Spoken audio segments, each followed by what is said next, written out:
पादं शंकरं लोकशंकरं। हरि ओम। आज आम आरंभ करवा उपनिषद विद्यासार। कौन आज्ञा एटा किछि नुआ जिनस नहीं। जो 11टा उपनिषद अच्छी मुख्य मुख्य से सिलेक्टिव वर्सेस माने सिलेक्टेड मंत्र हम गुरुजी ताको नहीं करी गोटे छोट बुक तैयारी करछंदी। तार नाम देइछंदी उपनिषद विद्यासार। कहीं सब जगह उपनिषद पढ़ू ना स्वामी जी। देखंतु कहा जाए गोटे श्लोक अच्छी अनंत पारम किल शब्द शास्त्रम स्वल्पम तथायु बहवश्च विघ्नाः। कौन कहते ना अनंत पारम किल शब्द शास्त्रम। शास्त्र जो शब्द अनंत आज्ञा वेद को अनंत बोली कह जाए। माने केते प्रकार ज्ञान अच्छी ताकू जदि आमे पढ़िबा को चाहिबा गोटे लाइफ रे संभव नहीं। कहीं ना स्वल्प आयु स्वामी जी मु 100 वर्ष बंचेबी 100 वर्ष मते कौन बेसी बोली भावुचन ना कौन 100 वर्ष रु अधिक समय आमर खाली सोई सोई करी पड़ी जाउची। भाबु नांदी एवरी डे आमे 7 घंटा 8 घंटा सोउचे। नाय स्वामी मु 4 घंटा सोउची। चलो 6 घंटा धरंतु मल्टीप्लाई करंतु यदि प्रत्येक दिन 6 घंटा आमर पळै गला होल लाइफ रे केते वर्ष पळेला खाली सोई करी।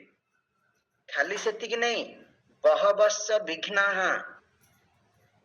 आमे सबु समय शास्त्र पढ़िबा पे अवेलेबल नहीं।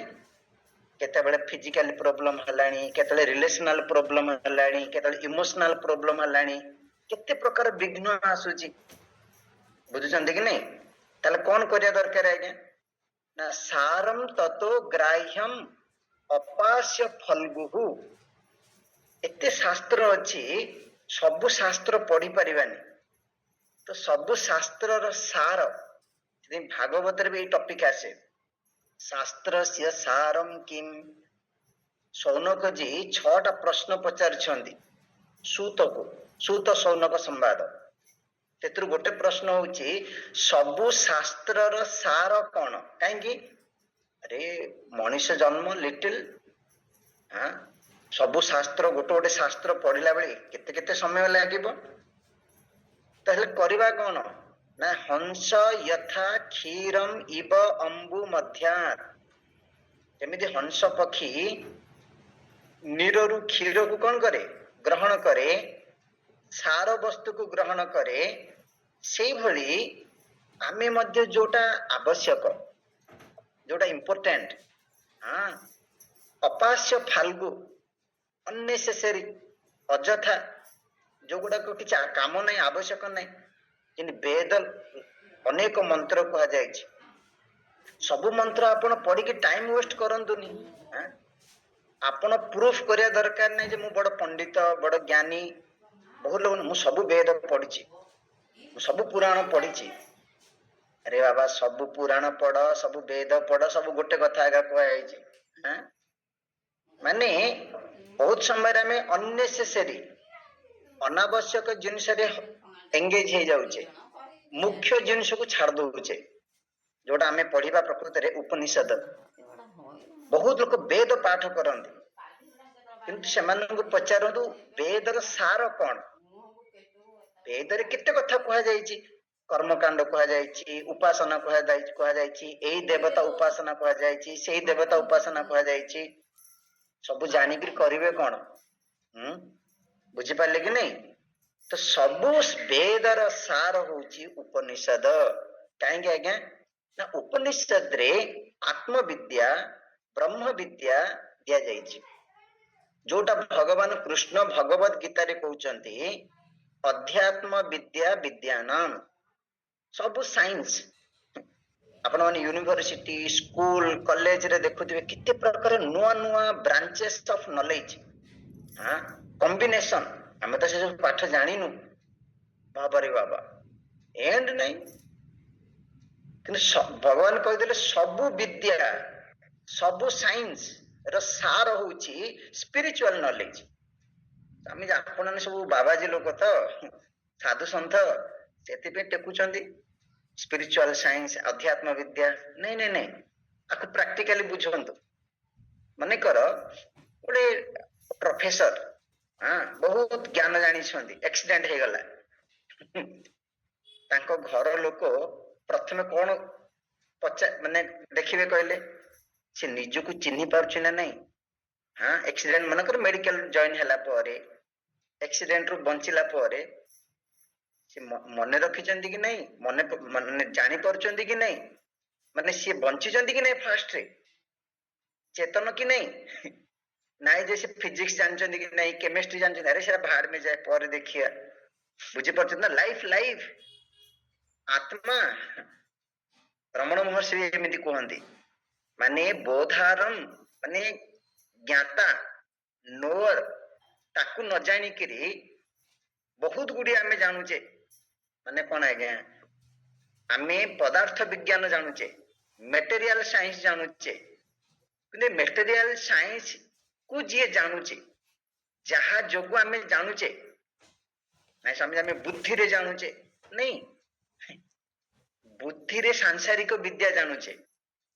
ଆମେ ଯାହା କହୁଛେ ନା, ଏବେ ଏକ୍ସାମ ସବୁ ରିଜଲ୍ଟ ବାହାରୁଛି, ଆମ ପିଲା ଅମୁକ ମାର୍କ ରଖିଲା, ଏତିକି ମାର୍କ ରଖିଲା, ଆରେ ଘୁଷି ଦେଇଛନ୍ତି, ମାର୍କ ଲେଖି ଦେଇଛନ୍ତି, କଣଟା ହେଇଗଲା? ସେଇଟା ବିଦ୍ୟା ନାହିଁ। କିନ୍ତୁ ସର୍ବ ବିଦ୍ୟା ପ୍ରତିଷ୍ଠାନ, ଏଇ ଆଧ୍ୟାତ୍ମ ବିଦ୍ୟାକୁ ସବୁ ବିଦ୍ୟାର ସପୋର୍ଟ କୁହାଗଲା, ଫାଉଣ୍ଡେସନ କୁହାଗଲା। କାହିଁକି ସ୍ୱାମୀଜୀ? ତାର ସିମ୍ପଲ ଯୁକ୍ତି ହଉଛି, ଲଜିକ ହଉଛି, ଆପଣ ସଂସାରର ଯେତେ ଜ୍ଞାନ ବି ପଢନ୍ତୁ, ଆପଣଙ୍କ ଜୀବନରେ ବା ଆମ ଜୀବନରେ ପୂର୍ଣ୍ଣତା ଆସିବନି। ପୂର୍ଣ୍ଣତା ମାନେ କମ୍ପ୍ଲିଟନେସ, ପୂର୍ଣ୍ଣତା ମାନେ ଫୁଲଫିଲମେଣ୍ଟ। ଆମ ଭିତରଟା ଖୋକଲା ଖୋକଲା ଅପୂର୍ଣ୍ଣ ଆଜ୍ଞା।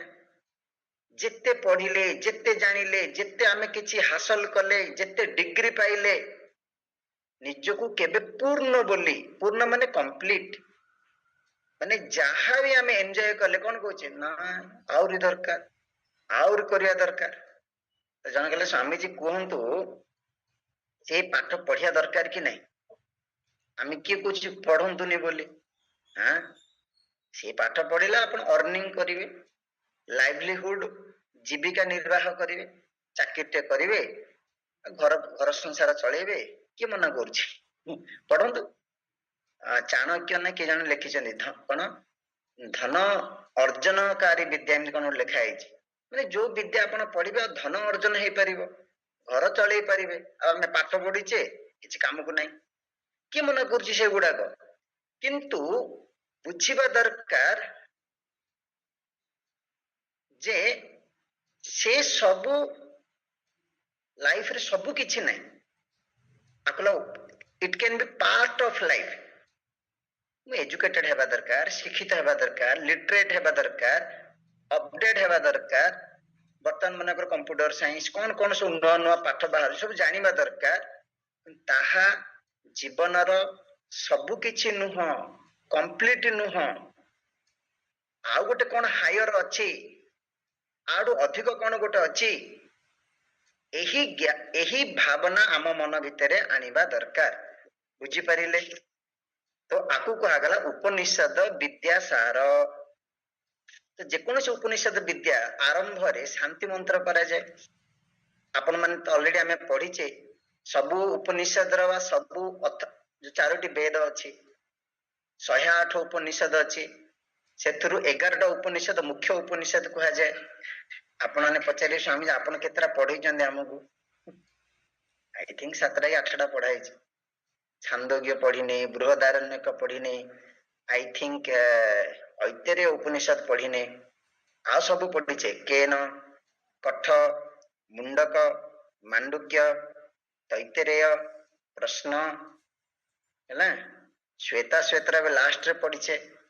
ଆଉ ଛୋଟ ଛୋଟ 2ଟା ଉପନିଷଦ ପଢିଛେ, କୈବଲ୍ୟ ଉପନିଷଦ ଆଉ ଅମୃତ ବିନ୍ଦୁ ଉପନିଷଦ। ସ୍ୱାମୀଜୀ ଆମର ମନ ନାହିଁ। ତ ତେବେ ଏ ପଢିଦେବା ନା ଏବେ ଉପନିଷଦ ବିଦ୍ୟାସାର ସବୁ ଉପନିଷଦ ଗୋଟେ ଗୋଟେ ଗୋଟେ ଗୋଟେ ଶ୍ଲୋକ ଆସିବ। ତ କହିବାର ଅର୍ଥ ସବୁ ଉପନିଷଦର ଆରମ୍ଭରେ ଗୋଟେ ଶାନ୍ତି ମନ୍ତ୍ର ଥାଏ। ତ ଗୁରୁଜୀ ତାଙ୍କୁ ଆପଣଙ୍କୁ ପଠେଇଛି, ଦେଖନ୍ତୁ ଆପଣ ମାନେ ଆର ବହି ଏସବୁ କିଛି ଆମ ପାଖରେ ନାହିଁ, ମୁଁ ଶ୍ଲୋକ ପଠେଇବି ଆପଣ ନିଜେ ଲେଖନ୍ତୁ ନହେଲେ ଖାଲି ଶୁଣନ୍ତୁ। ଏସବୁ ଫେମିଲିଆର ଫେମସ ଆପଣମାନେ ଜାଣିଛନ୍ତି ଶ୍ଲୋକ ଗୁଡାକ। ଓକେ, ଯଦି ଆପଣ ଖାତାରେ ବହିରେ ଲେଖିବେ ଲେଖନ୍ତୁ ନହେଲେ ଖାଲି ଶୁଣନ୍ତୁ। ତ ପ୍ରଥମ ଶ୍ଲୋକ ଯୋଉଟା ଅଧ୍ୟୟନ ପୂର୍ବରୁ ପଢାଯାଏ, ଆମେ ରିପିଟ କରିବା ପଢିବା। ଓମ୍ ସହନା ଭବତୁ सहनौ भुनक्तु सह वीर्यं करवावहै तेजस्विनावधीतमस्तु मा विद्विषावहै ओम शांति शांति शांति। ए शांति मंत्र आरंभ रे कौन कह ओम भगवान को स्मरण कराउछ, आकु मंगलाचरण कहा जाए। सह नौ अवतु, हे भगवान हे परमात्मा आमे दुई जन आकु गुरु शिष्य उपनिषद अध्ययन कराए गुरु शिष्य परंपरा। तो आमर दुई जन को रक्षा करंतु, प्रोटेक्ट करंतु। ओके, कोठु प्रोटेक्ट करिवा आमे देखिबा। सहन भुनक्तु, आमे दुई जन भुनक्तु माने एंजॉय, भोग करिवा। कौन भोग करिया आज्ञा? संसार नहीं नहीं, यही ज्ञान, ये आध्यात्मिक ज्ञान। सह वीर्यम करवावहै, सह वीर्यम माने आमे दुई जन जाक, वीर्य माने एफर्ट प्रयत्न चेष्टा परिश्रम आमे दुई जन जाक करिवो ए ज्ञान पाइबा पाई बुझिबा पाई। तेजस्विनो अधितमस्तु, जहा आमे अध्ययन कलु सेही ज्ञान आमर तेजस्वी रहू, ब्रिलियंट ब्राइट मने पड़ू। मां विद्विषावहै, मां माने नहीं, आम दुई जन का भितरे द्वेष भाव न आसु। द्वेष माने मिसअंडरस्टैंडिंग। जोठे दुई जन रहिबे आज्ञा, ते स्वामी स्त्री कहंतु, गुरु शिष्य कहंतु, दी सांग कहंतु, मिसअंडरस्टैंडिंग हबाटा हब, कला मिसमैच मिस ओपिनियन। मो मत आउ जन को मत पड़िबनी आज्ञा, ये तो स्वाभाविक। देखंतु तो सेठे कौन करिया पड़िबो?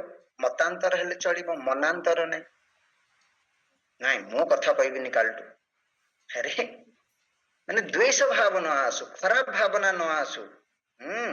काहेकि आज मिसअंडरस्टैंडिंग हे गला, अंडरस्टैंडिंग हबनी, ज्ञान प्राप्ति हबनी। माने गुरु शिष्य भितरे एई भलिया एटमॉस्फियर जोठे भल पाइबा, स्नेह श्रद्धा, रेस्पेक्ट सम्मान आदर, सेठी ज्ञान प्राप्ति करा जाए। ये जुक्ति तर्क नहीं आज्ञा। कहती ना, मैं कटक जाइली गोटे प्रोग्राम रे, से जन बाबाजी गृहस्थ बाबाजी कौन कर बुढ़ा वृद्ध लोक एजेड लोक अननेसेसरी जुक्ति तर्क, मैंने निजको ज्ञानी बोली भावती, आम सहित जुक्ति तर्क करती। अरे ये कौन ज्ञान शिखिबार तरीका? कौन करिया? ओके, तो प्रोटेक्ट करंतु, आम दुई जन को रक्षा करंतु। सह नौ अवतु, कौन रक्षा करिबा आज्ञा? गोटे हला ए जो बाहर जो प्रॉब्लम, कहीं ना जब ज्ञान आमे ग्रहण करुचे से समय कौन विघ्न न आसु, डिस्टर्बेंस न आसु, प्रॉब्लम न आसु। साधक आध्यात्मिक साधक ए प्रॉब्लम को, विघ्न को, दुख को डरेनी, किंतु ज्ञान शुणिबा समय रे जदि किछि आसिला आमे ज्ञान शुणी परिबानी। थरे ज्ञान हैला परे साधक भीतर शक्ति आसे। नॉलेज इज स्ट्रेंथ, ज्ञान होची शक्ति। आत्मना बिंदते वीर्यम, भीतर शक्ति आसे आज्ञा, बाहर शक्ति नहीं। जो बाहुबली आपण देखुछन ना, कुछ नहीं है कुछ नहीं। टिके कोरोना आसु, मुझे कोरोना मने पकांतुनी, टिके रोग आसु लोक भांगी पड़ुछन्ति। कि आत्मज्ञान घरे केते बड़ दुर्घटना, केते बड़ घटना, केते बड़ दुख आसिले भी ज्ञान हमको स्ट्रेंथ दी। ज्ञान जीवन बंचेवा शक्ति दिए आज्ञा से उपनिषद कहला आत्मना बिंदते वीर्यम ये आत्मज्ञान ही आमको शक्ति दिए कहीं आम जानीदेवा संसार नियम कौन मु किए ओके तो ये प्रोटेक्ट कर आउ गोटे अर्थ कौन आम भीतर प्रोटेक्ट करंतु हे परमात्मा रक्षा करंतु आम गुरुते रिजल्ट रिजल्ट माने जो आम व्रत नहीं जो आम नियम करछे आम भीतर जो ए आत्मज्ञान अध्ययन करिवार जो इच्छा ये मरी न जाऊ जो ज्ञान दीप आम जलाऊे ये सब बेले प्रज्वलित रो मनकर भावतु बहुत लोग आगे क्लास शुणती इच्छा हुए है कौन कहते कि बुझा पड़ुनी से कहते माने ज्ञान पाइबार इच्छा ज्ञान शुणिबार इच्छा आमर लॉस न हो जाऊ माने आमे ए मार्गरु विचलित न हुए चंदी कि नहीं ओके स्वामी जी तो सह नो अवतु भुनक्तु माने कौन भोग करिबा सांसारिक वस्तु नहीं विषय भोग नहीं ए ज्ञान रो रिजल्ट जोड़ा आत्मा बा ए ज्ञान को आमे एंजॉय करिया दरकार माने इंटरेस्ट रहा दरकार गोटे बोरिंग सब्जेक्ट बोली भाविकी पढ़ंतुनी बहुत लोग जमी संस्कृत टॉपिक संस्कृत प्रति लोकंकर धारणा अछि बोरिंग टॉपिक भुनक्तु माने एंजॉय करिया दरकार ए अध्ययन को ए ज्ञान को सहवीर्यम दिजन जाक परिश्रम करिया माने कौन देखंतु जे पढ़ौचंदी से तो परिश्रम करूचंदी आज्ञा से प्रिपेयर होचंदी कौन क्लास रे मु कहिबी कौन नोट करिबी किंतु स्टूडेंट माने आमे माने भी कौन करिया दरकार माने आपण माने बुझिबा पई केना बुझिबाटा तो आपण हेबा पड़िबो कहिबा तो आम काम बुझेबा आम काम किंतु बुझिबा पई निजर बुद्धि विवेक लगेबा आमको होमवर्क करियार अछि कहयार अर्थ आउ मां विद्विषावय माने गुरु शिष्य मान को भल पाइबा दरकार स्नेह देवा दरकार पातर अंतर नहीं कि शिष्य माने भी गुरु को सम्मान करिया दरकार आदर करिया दरकार एवं ये कहगला तेजस्वी नो अधितमस्तु जो ज्ञान आमे शुणुचे से सब तेजस्वी रो तेजस्वी माने कौन माने मु जेते बेले चाहिबी ए ज्ञान सेते बेले काम रे आसु जो ज्ञान काम रे आसेनी आवश्यक बेले मने पड़ेनी से ज्ञान को ज्ञान कहे जे ए परिप्रेक्षी हम गुरुजी कहबे गुरुदेव कहबे माने we are intelligent before problem we are intelligent after problem in problem थिला बेले हम माने गोटे मूर्ख फुल बुझ परछन कि नहीं जेनी गोटे पिलाटे एग्जाम पूर्वरु मने थिला एग्जाम देकरे आसी साला पर कुछ अरे एटा मन थिला एग्जाम देला बेले ताको मने पड़लानी से ज्ञान रो कोन मूल्य अछि सेही भलिया बहुत लोग भावंती ए स्पिरिचुअल ज्ञान केवल खाली पढ़िया पई डाटा कलेक्शन इनफॉरमेशन नहीं लाइफ साइंस है जीवन विद्या तो जिते बेले आमे ए आधा घंटा शुणुचे 40 मिनिट शुणुचे आपको डे टू डे लाइफ रे प्रॉब्लम आसे मन कर मते के मिसबिहेव कला कि मो जीवन कोन दुख आसिला ताको मु काम रे लगेबी ए ज्ञान को मने पकेबी आमर क्लास केवल आधा घंटा एतिकी शुणुचे एपटे शुणुचे बहुत शुणुचे एपटे छाड़ दउचे किंतु नोट करिबा ताको खाली समय रे बसिले ताको मनन चिंतन करिबा देखिबे काम रे आसीबो माने आकु जीवन रे लगे आकु पड़िबो आर अर्थ होची सेया क्लियर तो सवन भवतु सवनो भुनक्तु सह वीर्यं करवावहे तेजस्वी नौ अधितमस्तु मा विद्विषावहे ओम शांति शांति शांति ही तीन थर शांति कहा जाउची कारण तीनोटी सोर्स रु तीनोटी आडू प्रॉब्लम आसे ताप दुख आसे ऑलरेडी हमें जानिचे आदि दैविक आदि भौतिक आध्यात्मिक मु रिपीट करूनी नेक्स्ट श्लोक को चलंतु एटा होची श्वेता श्वेतर उपनिषद रो सेकंड मंत्र ये भी हमें पढ़ीचे संगे संगे अल्प दिन तळे पढ़िबा यो ब्रह्माणं विदधाति पूर्वं यो वेदाश्च प्रहिणोति तस्मै तं ह देवम् आत्मबुद्धि प्रकाशम् मुमुक्षुर्वै शरणमहं प्रपद्ये। ଆଉ ଥରେ ପଢିए, ବହୁତ ପ୍ୟାରା ଶ୍ଲୋକ, ପ୍ରେୟାର ପ୍ରେୟାର କୁହାଯାଏ। ବହୁତ ଗୁରୁ ଆଚାର୍ଯ୍ୟ ମାନେ, ସ୍ୱାମୀଜୀ ମାନେ ତାଙ୍କ କ୍ଲାସ ଆରମ୍ଭରେ ଏଇ ମନ୍ତ୍ରକୁ ପଢନ୍ତି। ବହୁତ ସୁନ୍ଦର ଶ୍ଲୋକ। ଭକ୍ତି ଭକ୍ତି ଭକ୍ତି ଏଥିରେ ଅଛି। यो ब्रह्माणं विदधाति पूर्वं यो वेदाश्च प्रहिणोति तस्मै तं ह देवम् आत्मबुद्धि प्रकाशं मुमुक्षुर्वै शरणम् अहं प्रपद्ये। अहम मुमुक्षु। देखते आज्ञा, बहुत समय आम निजको कौचे मु जने स्त्री, मु जने पुरुष, मु जने माँ, मुकार स्त्री, मुकार पुओ। हाँ, वो तो ठीक है, सांसारिक रिलेशन। स्पिरिचुअल जगत रे आमर आइडेंटिफिकेशन, आइडेंटिफिकेशन नहीं, सॉरी, आइडेंटिटी परिचय कौन हेवा दरकार? अहम मुमुक्षु। जो परे निजको मुमुक्षु बोली भाबुने ना, आमर गाड़ी स्लो चलची, स्लो, गियर पड़ुनी, स्पीड होनी। कहीं आम क्लास किसी काम दौनी कहले आम लाइफ रे आमे जेमती संसारी हेगिरिया शुणुचे, स्वामी जी आमे तो संसारी लोक, गृहस्थ लोक। अरे अरे अरे, यदि आपण माने एते दिन है क्लास शुणिकी, वेदांत उपनिषद क्लास शुणिक निजको गृहस्थ बोली भावुच,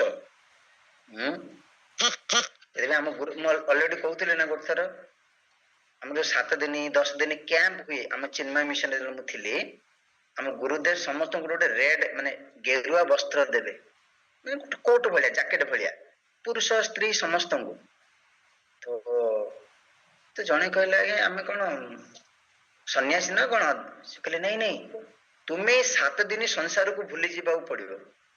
ये 7 दिन तुम आश्रम रोच माने सन्यासी होकर रुह। निजको फील कर, I am a spiritual person, मु जने मुमुक्षु। देखिए आपणकर विचार धारा, चिंताधारा, दृष्टिकोण निज प्रति, संसार प्रति अलग आसीबो। आपन को वैराग्य आसीबो। अरे क्या है संसार रे? हैं कौन है संसार रे अछि पड़ी रही? सकाल उठले से खाइबा कथा, रोषे करो, खाओ, संसार, ऑफिस जाओ, बिजनेस करो, सेतिकी का से कथा से कथा रिपीट करूचे लाइफ रे। तो अहम मुमुक्षु आगु आसब, मुमुक्षु शब्द अर्थ मु कहबी। तो अहम मुमुक्षु शरणम, हे भगवान मु आपनकर शरण जाउची। शरण रो भी अर्थ देखिबा, कोठे शरण जाउचे? यो ब्रह्माणं विदधाति पूर्वम, एटे ब्रह्मा माने ब्रह्मा जी। सृष्टि आरंभ रे केवल परमात्मा ही थिले, एवं परमात्मा निजे ब्रह्मा रूप रे विदधाति माने मैनिफेस्ट हेले। परमात्मा ही ब्रह्मा रूप रे आविर्भाव हेले, प्रकट हेले। आ ब्रह्मा माने वेदांत भाषा हिरण्यगर्भ, टोटल माइंड। ओके, प्रथम शरीरी, प्रथम जीव कहि परिबे आपण, ब्रह्मा क्रिएटर। यो वेदास प्रहिणोति तस्मै, यो माने जे से परमात्मा ए ब्रह्मा को वेद प्रहिणोति माने देले, प्रदान कले, गिविंग गिविंग। वेद, वेद माने कौन आज्ञा? वेद माने बुक नहीं है। आग काल रे वेद बुक आकार नथिला, ग्रंथ ग्रंथ बही। वेद मंत्र आकार रे थिला। यदि वेद रो अर्थ कहला मंत्र राशय वेदाः, तो वेद माने ज्ञान। वेद लोक वेद माने ऋग वेद, साम वेद, यजुर्वेद, अथर्व वेद। वेद माने ज्ञान, ज्ञान। कहीं ज्ञान देले? देखंतु, सृष्टि तैयारी करिया पई ज्ञान दरकार। बिना ज्ञान रे केमती हबो? अब ब्रह्मा माने मु कोन कहली? Total mind. माइंड माने वृत्ति, थॉट, थॉट। आ जे कोनसी जिंस तैयारी करिया पई प्रथमे थॉट दरकार, भावना। एम कोने मु घर डे तैयारी करिया पई भाबुची, संकल्प करची, प्लानिंग भी कोने, तापर तैयारी करची। तो ब्रह्मा माने कोन आज्ञा? थॉट। ସକାମୟତ, ସେ କାମନା କଲେ ମୁଁ ଅନେକ ହେବି। ସ ଇକ୍ଷତ ଉପନିଷଦରେ ଆସେ ତମ୍ ହି ଦେବಂ ଆତ୍ମବୁଦ୍ଧି ପ୍ରକାଶମ, ସେଇ ଦେବ ମାନେ ସେଇ ପରମାତ୍ମା ଯିଏ ବ୍ରହ୍ମାଙ୍କୁ ସୃଷ୍ଟି କଲେ, ଯିଏ ବ୍ରହ୍ମାଙ୍କୁ ଜ୍ଞାନ ଦେଲେ, ସେ ମୋର ଆତ୍ମବୁଦ୍ଧିକୁ ପ୍ରକାଶ କରନ୍ତୁ। ଆତ୍ମବୁଦ୍ଧି ମାନେ ମୋ ବୁଦ୍ଧି, ଆତ୍ମା ମାନେ ମୁଁ, ମୋ ବୁଦ୍ଧିକୁ ପ୍ରକାଶ କରନ୍ତୁ। ଦେଖନ୍ତୁ ଆର ଅର୍ଥ ହଉଛି ଏଇଆ, ଯେଉଁ ପରମାତ୍ମା ବ୍ରହ୍ମାଙ୍କ ବୁଦ୍ଧିକୁ ବି ପ୍ରଜ୍ୱଳିତ କଲେ ଟୋଟାଲ ମାଇଣ୍ଡ, ସେଇ ପରମାତ୍ମା ମୋ ବୁଦ୍ଧି କି ବି ପ୍ରଜ୍ୱଳିତ କରୁଛନ୍ତି, ପ୍ରକାଶିତ କରୁଛନ୍ତି। ଆକୁ କୁହାଗଲା ଐକ୍ୟ। ମୋ ଭିତରେ ଯୋଉ ଚେତନ ପରମାତ୍ମା ଅଛନ୍ତି, ମୋ ବୁଦ୍ଧିକୁ ଯିଏ ପ୍ରଜ୍ୱଳିତ କରୁଛନ୍ତି, ପ୍ରକାଶିତ କରୁଛନ୍ତି, ଇଲୁମିନ ସାଇନିଂ, ସେଇ ପରମାତ୍ମା ବ୍ରହ୍ମାଙ୍କର ବୁଦ୍ଧିକି ବି ପ୍ରକାଶିତ କରୁଛନ୍ତି। ହେଲା ଗୋଟେ ଅର୍ଥ। ମୋ ଆତ୍ମବୁଦ୍ଧିର ଅର୍ଥ ବି ହଉଛି, ଆତ୍ମବୁଦ୍ଧି ମାନେ ଆତ୍ମଜ୍ଞାନ। ଯୋଉ ପରମାତ୍ମା ବ୍ରହ୍ମାଙ୍କୁ ଜ୍ଞାନ ଦେଲେ, ବ୍ରହ୍ମାଜୀ ଋଷି ମାନଙ୍କୁ ଜ୍ଞାନ ଦେଲେ, ଏ ଋଷି ମାନଙ୍କ ଦ୍ଵାରା ଗୁରୁ ପରମ୍ପରା ଥ୍ରୁରେ ଆମ ମାନଙ୍କ ପାଖରେ ପହଞ୍ଚିଛି। ଆର ଅର୍ଥ କଣ? ଆମେ ବି ବ୍ରହ୍ମାଙ୍କୁ ଯୋଉ ଆତ୍ମଜ୍ଞାନ ବେଦ ଦିଆଯାଇଥିଲା, ଆମକୁ ବି ସେ ଭଗବାନ ହିଁ ଗୁରୁ ରୂପରେ ଆମକୁ ଦଉଛନ୍ତି। ତାର ଅର୍ଥ ହଉଛି ସେୟା। ସେଥିପାଇଁ ଉପନିଷଦରେ ଆସେ ବ୍ରହ୍ମା ଦେବାନାଂ ପ୍ରଥମ ସମ୍ବଭୂବ ବିଶ୍ୱସ୍ୟ କର୍ତ୍ତା ଭୁବନସ୍ୟ ଗୋପ୍ତା। ବୁଝିପାରିଲେ? ଏବଂ ମୁଁ ହଉଛି ମୁମୁକ୍ଷୁ। ମୁମୁକ୍ଷୁ ମାନେ ମୁଁ ମୁକ୍ତି ଚାହୁଁଛି, ମୁଁ ଦୁଃଖରୁ, ପ୍ରୋବ୍ଲେମରୁ, ଏ ସମସ୍ୟାରୁ, ଏ ସଂସାର ଜଞ୍ଜାଳରୁ ମୁଁ ଫ୍ରି ହେବାକୁ ଚାହୁଁଛି। ଆଉ କିଏ ମତେ ଫ୍ରି କରିପାରିବ? ଆପଣ ପୁଅ? ହଁ, ଜେଲ ଗଲେ ଆପଣଙ୍କୁ କଣ ବେଲ ଫେଲ ଦେଇକି ଆଣିପାରିବେ? ସଂସାରରୁ ତ କିଏ ବି ଆପଣ ମୁକ୍ତ କରିପାରିବନି। ସଂସାର ମାନେ ଦୁଃଖ, ପ୍ରୋବ୍ଲେମ, ଟେନସନ। ଭଗବାନ ହିଁ, ଭଗବାନଙ୍କ ପାଖରେ ହିଁ ସେ ଶକ୍ତି ଅଛି। ତ ଯିଏ ମତେ ମୁକ୍ତି ଦେଇପାରିବ, ମୋକ୍ଷ ଦେଇପାରିବ, ତାଙ୍କର ଶରଣ ଯିବା ଦରକାର। ଆଉ ସିଏ ହଉଛନ୍ତି ଭଗବାନ। ସେଥିପାଇଁ ଶରଣମ୍। ଓକେ। ଏବଂ ଆର ଆଉ ଗୋଟେ ଅର୍ଥ, ଶରଣ ମାନେ ଜ୍ଞାନ ମାର୍ଗରେ, ଶରଣ ମାନେ ଲମ୍ବା ହେଇକି ପଡିଯିବା, ହାତ ଉପରକୁ ଟେକିବା, ଏସବୁ ନାହିଁ। ଶରଣ ମାନେ ୱାନନେସ। ୱାନନେସ ମାନେ ମୁଁ ଆଉ ସେ ପରମାତ୍ମା ଏକ। ସରେଣ୍ଡର ମାନେ କଣ ଆଜ୍ଞା? ଯୋଉଠି ମୁଁ ନିଜକୁ ଟୋଟାଲି ସମର୍ପଣ କରିଦେଲି, ମୁଁ ଆଉ ସେଇ ଜିନିଷଠୁ ଅଲଗା ହେଇକରି ନାହିଁ, ମିଶିଗଲି। ତ ଜ୍ଞାନ ମାର୍ଗରେ ଶରଣ ମାନେ ମୁଁ ପରମାତ୍ମାଙ୍କ ସହିତ ଏକ ହେଇଯିବା। ଯଦି ଆମେ ପରମାତ୍ମାଙ୍କଠୁ ଅଲଗା ହେଇକିରି ରହିବା ମାନେ ଆମେ କଣ ହେବା? ଜୀବ। ଦିଟା ଜିନିଷ ଅଛି ସଂସାରରେ, ଗୋଟେ ହେଲା ଜୀବ ଆଉ ଗୋଟେ ହେଲା ପରମାତ୍ମା। ତାକୁ ଈଶ୍ୱର କହିପାରିବେ, ଭଗବାନ କହିପାରିବେ। ତ ଜୀବ ଭାବ ଥିବା ଯାକ ମୋକ୍ଷ ସମ୍ଭବ ନାହିଁ। ଦେଖନ୍ତୁ, ବନ୍ଧନ ମାନେ ହିଁ ଜୀବ ଭାବ। ନିଜକୁ ଲିମିଟେଡ ବୋଲି ଫିଲ୍ କରିବା ହଉଛି ବନ୍ଧନ। ନିଜକୁ ମୁଁ ଅନୁରାଗ ଚୈତନ୍ୟ, ମୁଁ ଜଣେ ପୁରୁଷ, ମୁଁ ଦେହ, ଆକୁ ହିଁ ବନ୍ଧନ ବୋଲି କୁହାଗଲା। ତ ଜୀବ ଭାବ ପରମାତ୍ମା ଅଲଗା ଭାବନା ଥିବା ପର୍ଯ୍ୟନ୍ତ ମୋକ୍ଷ କେମିତି ହବ? କ୍ଲିୟର? କିନ୍ତୁ ଭକ୍ତି ଭାଷାରେ ଶରଣ ମାନେ ଭଗବାନ ତବ ଇଚ୍ଛା ପୂର୍ଣ୍ଣ ହଉ।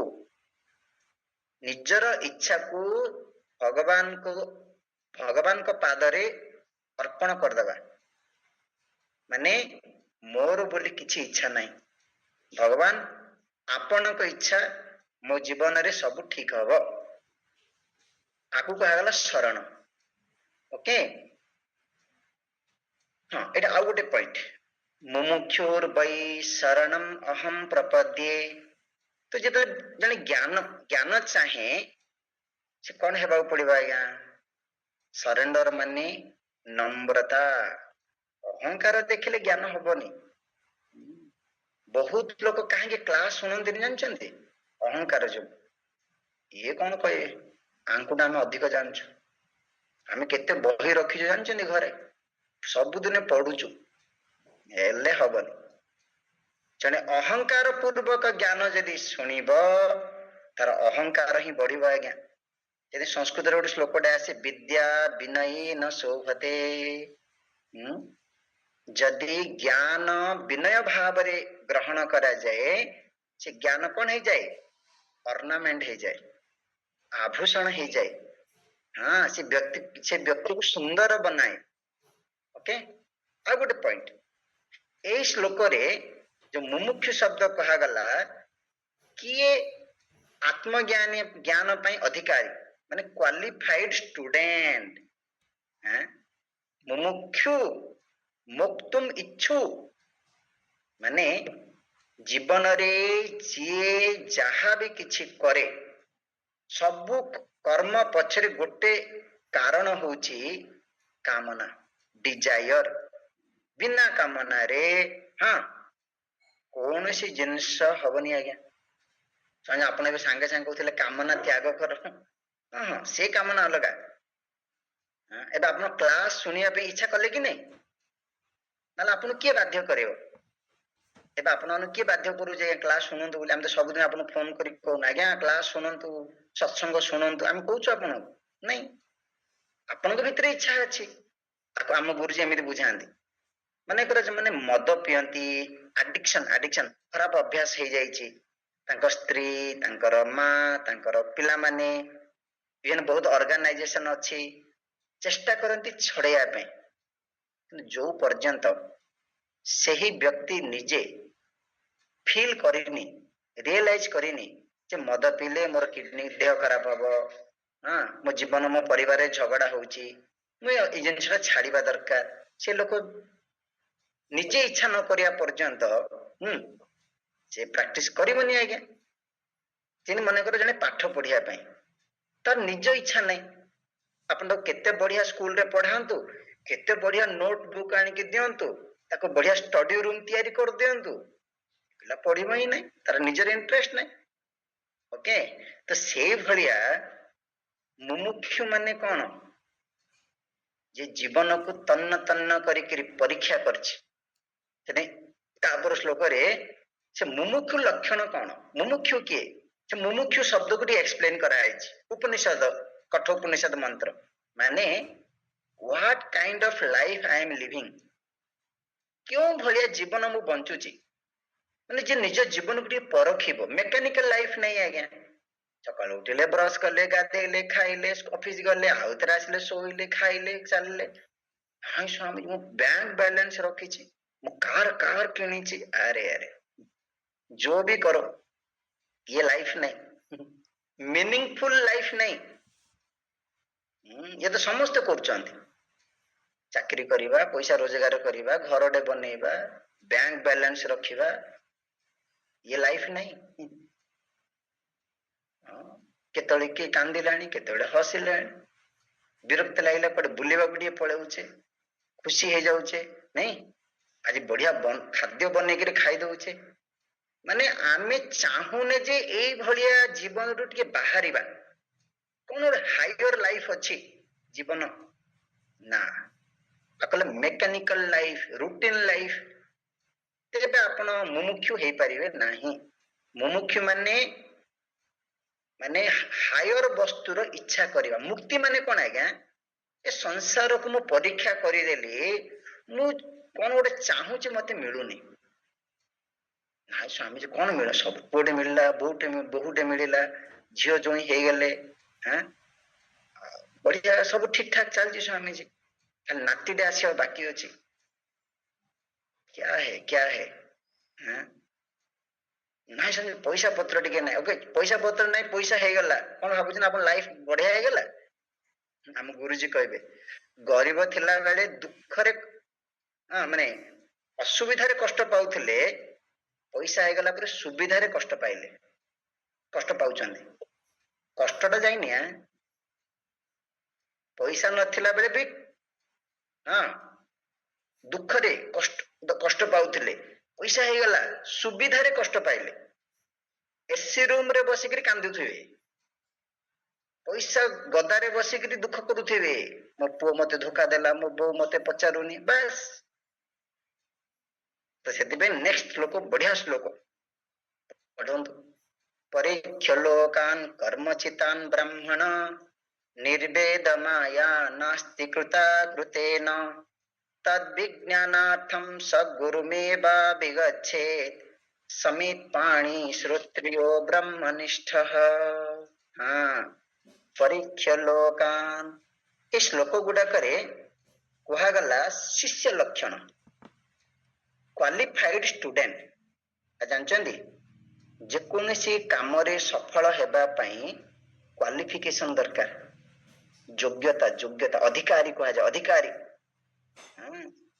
ମାନେ ସେଇ ବ୍ୟକ୍ତି, ଶଙ୍କରାଚାର୍ଯ୍ୟ ତାଙ୍କ ଗ୍ରନ୍ଥରେ କହୁଛନ୍ତି ଅଧିକାରୀଣାମ ଆଶାସ୍ତେ ଫଳ ସିଦ୍ଧି ବିଶେଷତଃ।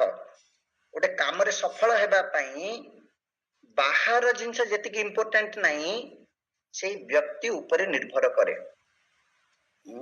କହିଲା ମୋ ବାପା ମା ଭଲ ନାହିଁ, ଆରେ ମୋ ଟିଚର ଭଲ ନାହାନ୍ତି, ମୋର ପଇସା ଆମ ଘରେ ନାହିଁ ତ ସେଥିପାଇଁ ମୁଁ ପାଠ ପଢି ପାରିଲିନି, ନା ନା ନା, ନିଜ ଉପରେ ଡିପେଣ୍ଡ କରେ। ଓକେ। ଏବଂ ଆଉ ଗୋଟେ ପଏଣ୍ଟ, ଟାଇମ ତ ହେଇଗଲାଣି, ଆସନ୍ତାକାଲି କଣ୍ଟିନ୍ୟୁ କରିବା। ବହୁତ ଲୋକ ଭାବନ୍ତି ଯେ ବେକାରିଆ ଲୋକ, ଯିଏ କିଛି କରିପାରିଲାନି, ଭଲ ପାଠ ପଢିଲାନି, ବାହା ହେଇପାରିଲାନି, ଚାକିରି ଫାକିରି କିଛି କରିପାରିଲାନି, ବାବାଜୀ ହେଇଗଲେ। ଆଉ ଯଦି କି ଆଶ୍ରମ ବେଦାନ୍ତ ଆଡକୁ ଆସି, ଆରେ କୁଆଡେ ଯାଉଛି, କଣ ଅସୁବିଧା ହେଇଛି, ଘରେ ରୁହ, ହଁ ଜ୍ଞାନ ଶୁଣ, କିନ୍ତୁ ବାବାଜୀ ଭାବିଛି ଆଶ୍ରମ ଏଇ ବେଦାନ୍ତ କଣ ସବୁଦିନ କ୍ଲାସ ଶୁଣୁଛ ବେକାରଟାରେ, କିଛି କାମ ନାହିଁ ନା କଣ? ମାନେ ଲୋକମାନେ ଭାବନ୍ତି ଜାଣିଛନ୍ତି, ମାନେ ଯିଏ ସଂସାର ପାଇଁ ବେକାର ସେମାନେ ଆଧ୍ୟାତ୍ମିକ ଆଡକୁ ଆସନ୍ତି। ନା ନା ନା ନା, ସେ ତ ଭୁଲ ବୁଝିଛ। କୋଉମାନେ ଆଧ୍ୟାତ୍ମିକ ଆଡକୁ ଆସନ୍ତି? ପରୀକ୍ଷ ଲୋକାନ୍ କର୍ମଚିତ୍ତାନ୍ ବ୍ରାହ୍ମଣ। ଏଠି ବ୍ରାହ୍ମଣ ମାନେ ବ୍ରାହ୍ମଣ ଜାତି ନାହିଁ, ବ୍ରାହ୍ମଣ ମାନେ ଯୋଉମାନେ ଜ୍ଞାନ ପିପାସୁ, ଯୋଉମାନେ ଜାଣିବାର ଇଚ୍ଛା, ଜିଜ୍ଞାସୁ ବୋଲି କୁହାଗଲା। ପରୀକ୍ଷ ଲୋକାନ୍ ମାନେ କଣ? ଲୋକ ମାନେ କଣ? ଜଗତ। ସେ ଯୋଉ ଜଗତରେ ବା ନିଜ ଜୀବନକୁ ସିଏ ପରୀକ୍ଷା କରିଛି, ଜୀବନ କଣ, ଏଇଟା ହିଁ ଜୀବନ ନା ଆଉ କଣ ଅଲଗା ଜୀବନ ଅଛି? ଆଉ କଣ ପରୀକ୍ଷା କରିଛି, ଏକ୍ସାମିନ କରିଛି। କର୍ମଚିତାନ୍, କର୍ମ ଫଳ, ମାନେ ଆଜି ଯଦି ମୁଁ ଦୁଃଖ ବି ପାଉଛି, ସୁଖ ବି ପାଉଛି, ମୁଁ ଭଲରେ ଅଛି କି ଖରାପରେ ଅଛି, ଇଏ କର୍ମ ଫଳ। ଓକେ, ବନ୍ଦ ହେଇଯିବ, ଆମେ ଆସନ୍ତା କାଲି କଣ୍ଟିନ୍ୟୁ କରିବା ଏ ଶ୍ଲୋକ। ओम शांति शांति शांति। हरि ओम श्री गुरुभ्यो नमः।